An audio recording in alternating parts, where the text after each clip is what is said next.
Alright, it is late March 1863. I'm not going to take too much time this turn. Only one small battle happened. Right here is still just a stalemate. Nobody's moving. Up here, he actually pulled out, which I didn't expect him to do him so quick, but, you know, I'm going to end up taking this, set up a defensive position here. I might burn this depot and just hold this here, and then I'm pretty safe that he's not going to come down here, so I'll probably siphon off troops for a little while, start heading them east. It'll take a year or so, but if the game goes long, then, you know, hopefully that'll help me out in the long run. I don't know if we'll get to this fort before me. I'm hoping to get to it to burn it. It's going to take me 2 turns, so I'm guessing it's going to take him longer since he's got a supply wagon. I think he's got infantry and artillery as well. So hopefully I get there, burn it off. Hopefully he just can't get back in time. Out here in Missouri, Arkansas, he sent a force down here.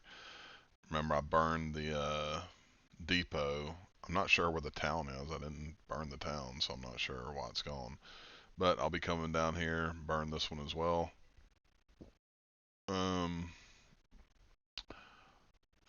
Over here, it's just you know, same old thing here, just tearing up rail lines and stuff. I actually forgot to do something with him, so let me fix that real quick.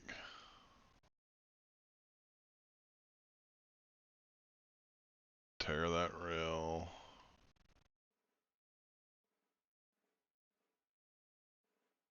Go up here. Get there. Okay, so yeah, I'm gonna do that. Try to keep tearing up rail lines. I think he's on the move down here. I do have one division coming up to help, and there should be 2 divisions in each of these, although pretty poor divisions. The one division coming in is a good division though. So hopefully I'll be able to. I don't know what I'm gonna do. These units here are probably gonna take a couple of more turns just to get up another division. I may just have to pull back to Chattanooga. We'll see. Hopefully it'll snow again. I know it's late March, but hopefully it'll snow in this area again. Kind of impede him moving. So I think I got at least a couple of turns. Now he's got military control here, so he could rail in here, and that's why I'm kind of moving 2 divisions here, um, just to. Now he could be moving and then railing down with him to kind of secure this area. Now, if he does that, of course, I would just pull out all this and move it back to Chattanooga, and I'd probably siphon off um, one of these divisions I'm sending to Charleston to kind of shore up that position for the moment. um, I do have, and that's one of the divisions here that's going up north there. I got the 2 others coming to Charleston.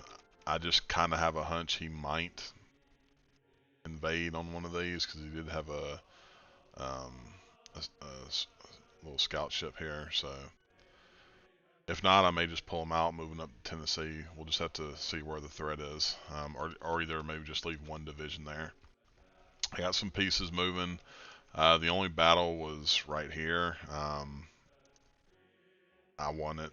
If I can pull it up here. Computer's acting a little quicker today.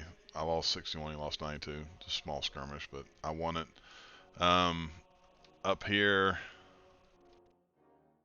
I've made Holmes into a core here until I get Smith up there because I had too many divisions under Longstreet for him to be able to command them all without a penalty. Um, he's got a good stack here. He could go either way. I'm actually going to assault this because if I don't gain 100% military control here, he can come in here without fighting, and that's not what I want. This could be a mistake. I mean, it holds no defensive benefit, or at least it shouldn't. Let's see. It's hard to get in there. See the little icon. See if I can get in there.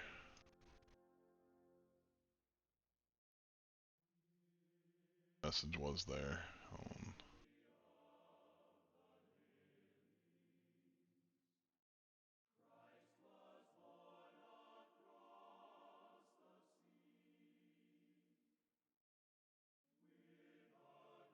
Stockade is besieged and totally breached. So totally breached. So shouldn't have any defensive benefit. Should be super easy for my 2 corps to knock out whatever. I don't even know if it's a division in there, but it's a detachment. Hopefully he gains military control. I'm thinking Grant's going to move. I'm surprised he didn't attack last turn, but I'm thinking he's going to move. Stewart should be out of there. And of course, if you remember, he's got those 2 divisions. They're beat up pretty bad. I'm going to rail him down to Richmond, try to beef him up a little bit, and then I'll probably send them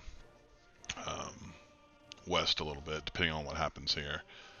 What I'm hoping happens is eventually I want to keep my foothold up here.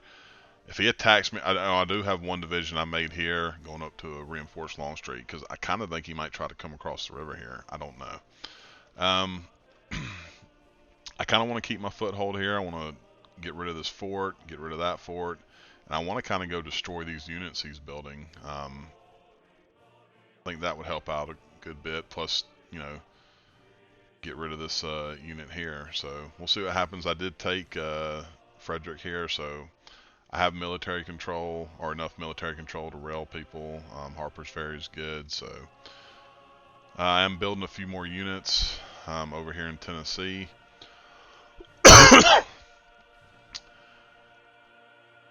Because I think this is a threat I have to deal with. He can't just march unopposed to Atlanta, and like if he gets past this Chattanooga point, like that's really game over either way.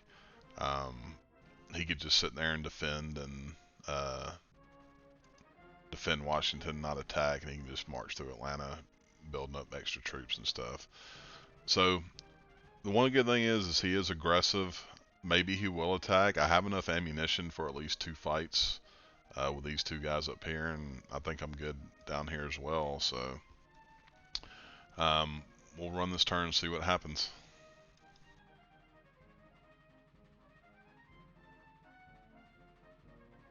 Okay, so it was another bloody as hell turn. This game's ridiculous. There's a lot of battles. You probably saw it from Josh's recording, so I won't again go into them too crazy. But the first one was up there at my fort by Lee, and we lost that one, but we inflicted about the same amount of casualties on him that he did us. We had 8,000 troops. He had 152,000, but again, because we had a fort, he could only throw so many troops at me at any given time. He was red though, and looks like he was exhausted, which is kind of interesting. That went on for a long time, which is crazy. Just goes to show you how long these forts, or how effective a fort can be if you get a division in there with supply train, and then some digging in, some fortification. It can be really hard to dislodge a unit from a fort. So that was 4,500, and then 4612, which is interesting because he gave me. No, okay, he gave me that because I added up all the numbers of what we lost up here in Maryland from the 3 different battles. So there's that first one. So my 1 division against his 152,000, which I told him, I'm like, where are all these guys coming from? That is insane that he still has 152,000 after all the casualties he's suffered. I gotta imagine he's thin pretty much everywhere else, which is why I'm trying to be aggressive in other areas of the theater. And I'm also frustrated that I can't move on New Orleans yet because my riverboats are all blown up. Alright, so the next Maryland battle, he only lost 814. I lost the rest of my troops, and he took it. And again, another defeat. I got hit with some bad morale penalties this turn, which I'll go over in a moment. All right. Okay, and this is the big one. So this is when I went and attacked him. I got a couple morale from this battle. I had almost 99,000. Now, bear in mind, we diverted 3 divisions down to Charleston, so those 3 divisions were not involved in this. Plus, I had about 2-ish divisions in DC being repaired that were not connected to Kearney, which, as we'll get to, Kearney's entire corps is gone, like obliterated, doesn't exist anymore, including the generals. All the generals got shot up as well. But we lost 19,000 in this first battle. He lost 24,800. He was on red posture, which we were talking about that. Not quite sure why he didn't revert to defense. Although he did get an entrenchment bonus of 2%. That's because we hit him almost right away. So it looks like he was getting a defensive bonus of sorts. Doesn't look like he ran out of ammo. Which that's another thing we were talking about, was whether he was going to run out of ammo from all these battles. Alright, so that's that result right there. And then there was one more battle here, which he got the upper hand on. So he lost just a little bit more, but not much. This is much closer. But you see here, this is where he ran out of ammo. And I wonder, had he not had an ammo shortage, if he would have bloodied me more than he did. Again, 6 turns of battle again, so a lot of turns. We lost 15-8. He lost 16-8. But critically and importantly, even though we lost the battle, we're in the region. We have not pulled out. So I'm going to go blue-red with my 3 corps here, because I'm hurting. As you can see here, Hooker is... Oh, he's the best of my 3 divisions, by the way. But you can see Meager's hurting. Corcoran's hurting. And just down the line, everybody's shot up. My artillery's okay, because I didn't get hit at all. But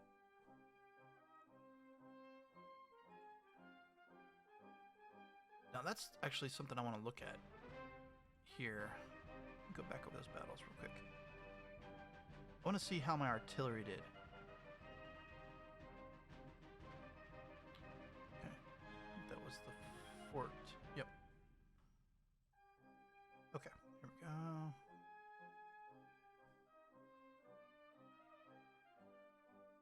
Alright, so we got 2 national morale from this battle here.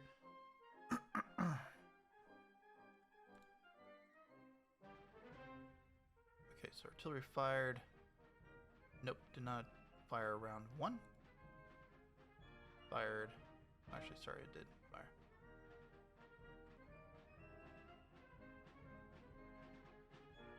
So, inflicted 41 hits, 369 cohesion. Compare that to a full division.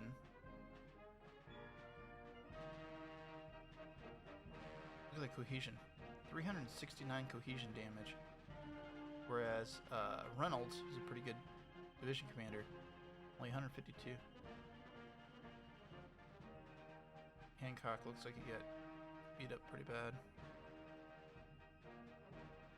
Yeah, so definitely having artillery divisions is very effective. Again here, 128. Yeah, so cohesion impact with my artillery is a big deal. This one didn't do much. Round 4, not much. Now we're getting close to the assault phase of the battle. Not much. I don't know why he's not. He started off hot and then just kind of petered out. Oh, there we go. There's your assault phase. 705 cohesion. Yeah, alright, so you definitely want to, if you can, have an artillery division in your corps. Okay, casualties. Porter, injured. Not dead, though, fortunately. Augur, injured. Kearney, injured. And then Warner, Gouverneur Warren's also injured. Not sure where he's at, but I know he's out as well. So what that left me with was literally nothing in DC, which is a little frustrating. I lost my entire entrenchment bonus from that. So I was able to throw together just this. I mean, I have basically one division left here that's capable of fighting. And then I have all these guys that still need to be replaced. So I'm bringing down about 2 divisions worth of units this turn. Some of which are conscripts that I'm saying, screw it. I'm not going to train them up. And I'm still going to send some conscripts to McClellan and Siegel, but bringing a lot of guys forward. So I should be able to fill out 2 full divisions total, and then maybe half of an artillery division here as a backup corps. But I don't think I'm going to attach him to Grant because he's just so beat up. Yeah, so that's there. And then, oh, by the way, so the total casualties from this Maryland 3 battles, well, no, 3 battles, was it 4 battles? Was 47,086 for him, 42,723 for me, with the differential of him suffering 4363 more casualties than me. And he's now up to 282,000 lost. I'm at 272 lost. So, I mean, just massive numbers for being only 1863. Now, moving down to Charleston, we've got another problem. So, I'm a little frustrated. When these guys landed, they landed blue-blue because McClellan, or McDowell rather, missed his activation roll. And it was McDowell, not Whipple, because I had, you have to, when you transport them, have everybody in the same stack, which means the most ranking commander is going to be in control of the stack, which was McDowell. So I had a 2 strategic commander here running things, not Whipple, which would have gone better because he's a 5/4/4 under McDowell. And the reason he is higher in stats now is because he's been doing a ton of fighting. Give you an idea here, experience. I should show up here. Yeah, 5 of 10 needed for next level. But he's... And obviously some of this is from being under McDowell, but yeah. So, I can't tell if he's moving or if he's staying there. I don't know.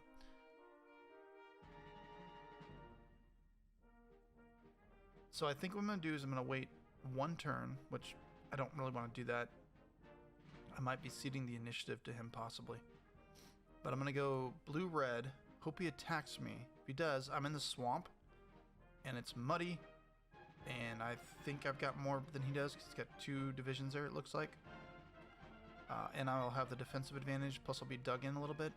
Plus, hopefully, my shore bombardment here, I can bombard his troops as well when he enters the region, will be enough to take care of this threat, at least long enough for me to take Charleston. Because then I can take my ships, stick them into Charleston, pull this guy out, pull him out, have him take these forts to get, Charleston unlocked. So I'm going to do that. I struggle with that decision. I kind of wanted to go to red, because, I mean, I could take that this turn, honestly. But I'm going to wait 1 turn and see what he does with Johnston. Because I don't want to be stuck. I don't want to be in a position where I expend a bunch of cohesion taking Charleston, and then he attacks me, and I'm not fully up on cohesion, and I'm not able to maximize my defense. I'm bringing a fleet down here to come after these guys again, his raiders. But I'm gonna peel more transports at a shipping lane, come over, pick him up, drop him off over here to start taking care of those forts. Now, what's really frustrating is I got a great stack here in Memphis, just ready to go down and take New Orleans. And I can't do it because my river fleet's not up to snuff yet. So, this is now being besieged. This guy also missed his activation roll. So he moved in the area, but he was blue-blue. So now I have on red, red. I really need this fleet to get repaired. I've got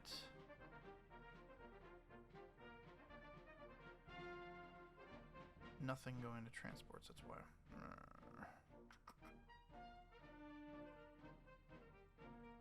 My concern is if I go down there with just this and they get shot up even more.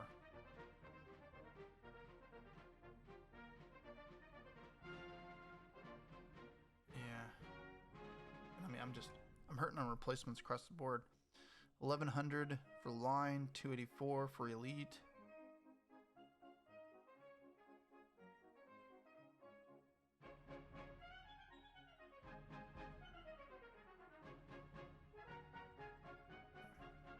Maybe I'll get a couple.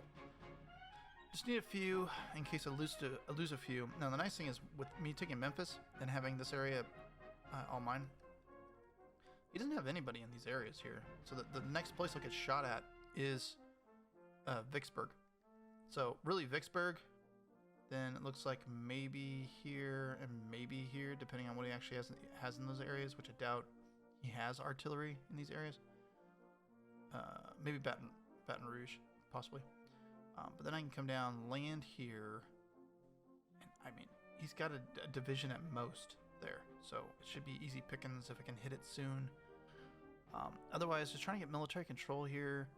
He looks like he's got a corps here. Looks like 3 divisions, perhaps. I don't know. I'm not sure with that W.H. Jackson if he actually has a division or not. It looks like maybe just 2 divisions.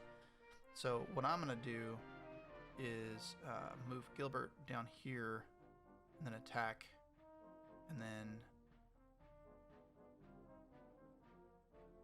yeah, I mean there's no reason for me to risk the river crossing penalty since I'm not entirely sure what he has there.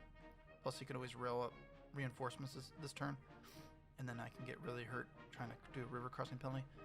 So I'm 1 day from taking this area, and then Gilbert's going to jump down here, and if he does what he's supposed to, he'll get there on day 15. Took this area, I'll move him back over to Nashville once I have military control. And then these areas here, I just need military control of this area. And I took this, and the reason I'm doing this is just to open up a second lane of supply in the event that I start moving towards Chattanooga. Because then I'll have the rail line, plus I'll have the river as well. That's why I'm doing that. And then I'm relocating.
Okay, late April, 63.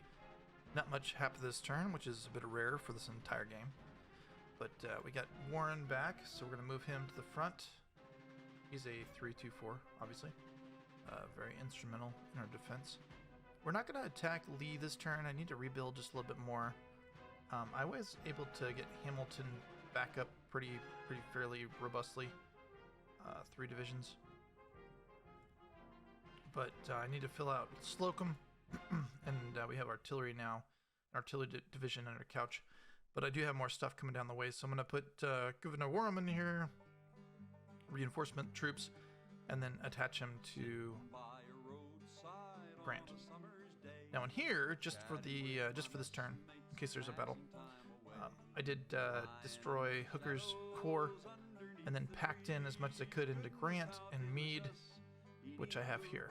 So I've got six corps under Meade, and I was able to do that because he has an extra command point as a gifted commander, and I think, yeah, and Reynolds also has one, so I was able to get the 24 out of 24 for this.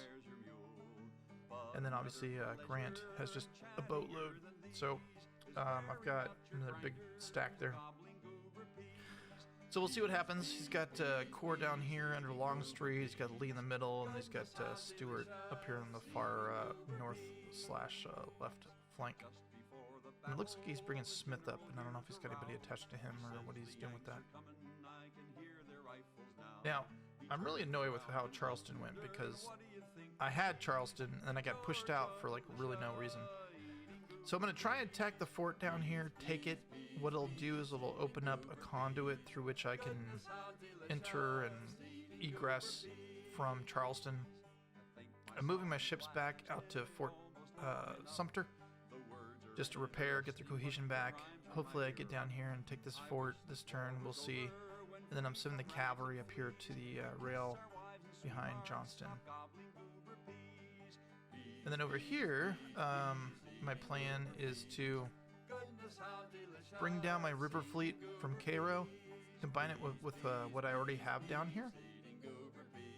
So, good amount of river fleet. And then bring 3 or 4 divisions down to New Orleans and take New Orleans in the next turn or 2. I'm bringing my Missouri army over here to go after Little Rock. And it looks like he's got 4 divisions here.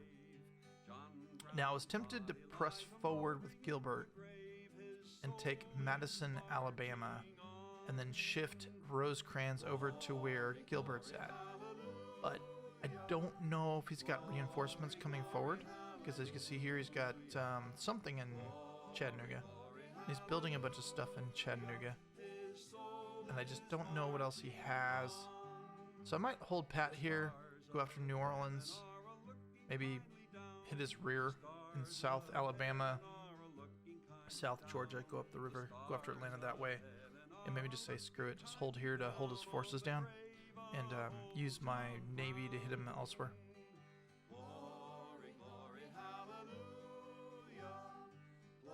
Not too much going on over here. He took this place as expected, just whatever. I'm holding up here, I've got supply now. And then down here in California, we got this gridlock. But I think this will loosen up once he sees that I'm taking Texas. We're good on supply now, as you can see. And we've got throughput.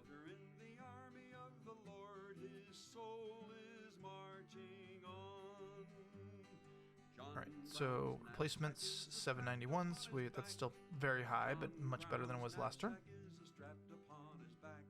I'm putting more into transports.